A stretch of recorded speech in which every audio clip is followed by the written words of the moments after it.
At this point, back in 2020, that ETH started bottoming versus Bitcoin, and then took a while to base and then went up like a rocket ship for the entire next year. I managed to capture that entire trend. And it's very normal for crypto spring for Bitcoin to outperform. And then as we come into crypto summer that we're transitioning into now, ETH starts to outperform Bitcoin. This is a terribly unpopular thing to say because people say, well, ETH is dead. It's a dead chain. It's not working, blah, blah, blah, blah, blah. Just wait. Have patience. You'll see. Will it outperform Solana? I very much doubt it. Solana's earlier in the adoption curve, so it means the percentage changes are larger.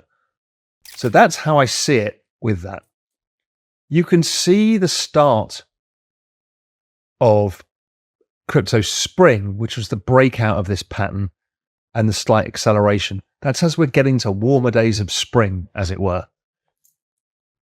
But really, summer happens when you break the previous all-time high in market cap and things go utterly bananas. Raoul Pal, a well-known macro investor and co-founder of Real Vision, discusses Ethereum's historical and cyclical behavior compared to Bitcoin.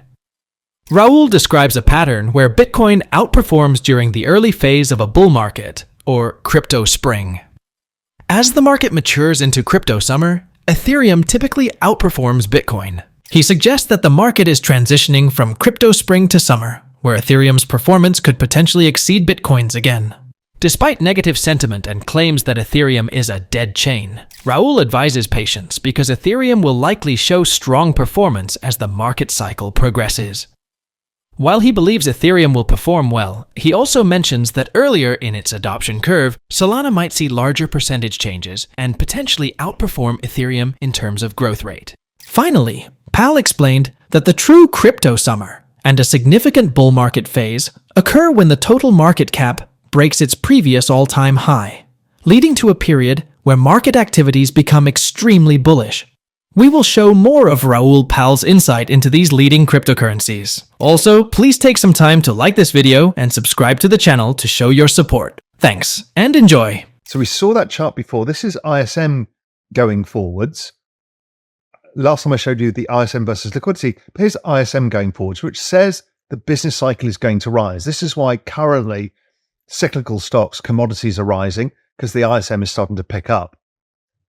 But we can also forecast it out, and it gives us a peak in global liquidity in September 2024. So this year, we'll see a peak.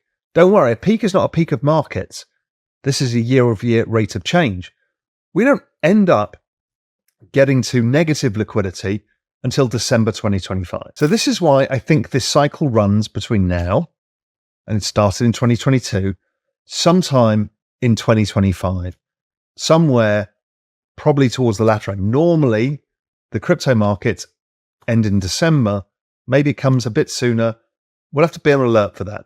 But basically, this is how we see liquidity playing out. Again, don't expect perfection. I'm not expecting to be perfect, but it'll give you a pretty decent idea. You don't need a massive liquidity cycle either. You don't need 2020 to drive these things up. You just need liquidity to be positive and stay positive for markets to work their magic. Now, those forecasts, if I use the log channel of global liquidity, using the everything code forecast doesn't look unreasonable. Doesn't look unreasonable at all. Now, it might not get to 2 standard deviations. Maybe it's 1 standard deviation like it got to in 2017. Remember the crypto market then? That was la la land. 2013, 1 standard deviation, a complete wild crypto market. So again, you don't need the massive liquidity, you just need liquidity. And so that's where we think it might go. Let's see how it plays out. That corresponds with the log channel in Bitcoin, obviously. And that would give us something like a forecast of around 270,000 by the end of this year. Again, please don't hang on to my forecast. Say, Raoul Pal forecast 270,000 this year. That's not what I'm trying to do here.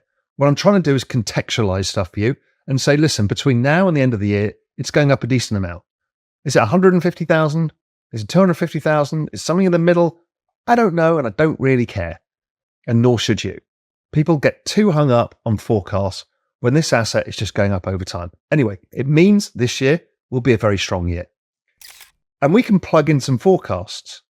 And I don't like giving these out to people because people, again, will take this out of perspective. They'll say, Raoul Pal forecast $400,000 Bitcoin headline. That's bullshit. What I'm saying is, using our model, we see significant continued upside into 2025, where then liquidity starts falling. And so sometime around the second half of the year, we will see a topping pattern in Bitcoin and therefore crypto. And it suggests that it should be strong. Even if you halve my targets, halve the analysis that comes out of the model, that's still a great year. That's my point. Please do not tell me that I'm forecasting $400,000 Bitcoin. I'm not going to take that because people deal with it irresponsibly, and that's not the right thing. I'm just saying it's going up a lot. Also, Fed liquidity is the driver of the ETH Bitcoin cross, which is a proxy for altcoin season. Raoul Pal continues to discuss his analysis and forecast for the business cycle, global liquidity, and their implications for the cryptocurrency market, particularly Bitcoin and altcoins. He forecasts that global liquidity will peak around September 2024. However, this does not mean markets will peak then, as the rate of change in liquidity remains positive until December 2025. Raoul also believes the current cycle started in 2022 and may run until late 2025. Historically, the crypto market often peaks in December, but it could occur sooner this time. Using his models, he forecasts a significant upside for Bitcoin, potentially reaching around $270,000 by the end of the year. However, he cautions against fixating on specific numbers and emphasizes the general upward trend. The liquidity cycle also influences the Ethereum-Bitcoin cross, a proxy for altcoin performance. Increased liquidity generally signals a favorable environment for altcoins. And it was roughly at this point, back in 2020, that ETH started bottoming versus Bitcoin, and then took a while to base and then went up like a rocket ship for the entire next year. I managed to capture that entire trend. And it's very normal for crypto spring for Bitcoin to outperform. And then as we come into crypto summer that we're transitioning into now, ETH starts to outperform Bitcoin.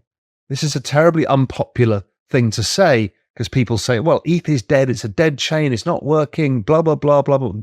Just wait. Have patience. You'll see. Will it outperform Solana? I very much doubt it.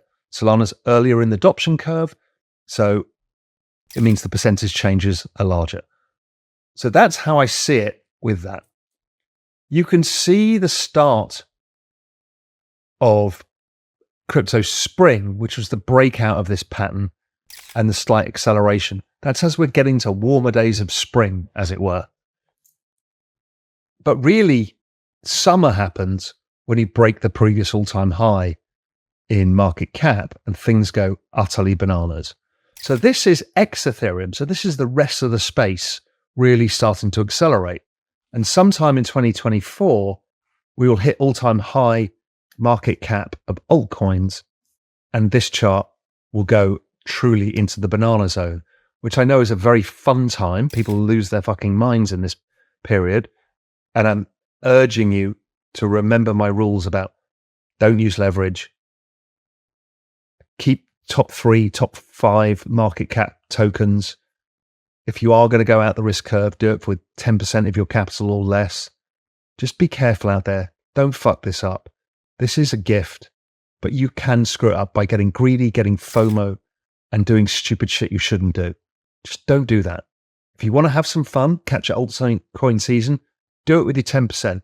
Who knows? You might make a 10x on it. Chances are you'll end up with a bunch of embarrassing stuff in your wallet that goes to zero over time. That's the way it works. But your ETH, Solana, Bitcoin, they'll do just fine. Okay, let's talk about crypto summer, just in a very simplistic terms. Here's the chart of the seasons. So spring is green. We had a great spring this year. Summer is when a lot of the gains start to happen. Fall was tricky last time around. We got a stunted cycle.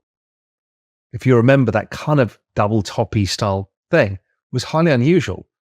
2017, 2013 were more typical, obviously, of the full season. And so we don't know how this one's going to play out. I think it plays out more like 2013, 2017, but it's all assessing the odds as we go. But right now, this is the easy year, the summer. So we should just be able to set it, forget it, and let the gains accumulate. And then very soon, like in the next month and a half, we will start to hit the banana zone. And this is what happens when you hit the banana zone. Things get absolutely wild, which is the really magical part of why this is the greatest macro trade of all time, is this part. And it's coming. Will it look the same as others? Who knows? Some have been absolutely crazy. Others were more difficult, like the last cycle. But that's usually what happens when we hit altcoin season. From summer and then into fall, things get really, really exciting. What are your thoughts on Raoul Pal's analysis of the upcoming market cycle for Bitcoin and Ethereum? Do you agree with his predictions? Share your thoughts in the comments section. If you found today's video informative and would like more insights and updates on cryptocurrency and global finance, please consider liking the video, subscribing to our channel, and enabling post notifications. Stay tuned for our next episode, where we'll uncover more about the fascinating developments in the crypto space. Until then, keep questioning, exploring, and most importantly, investing wisely. Thank you for watching, and we look forward to seeing you in the next video.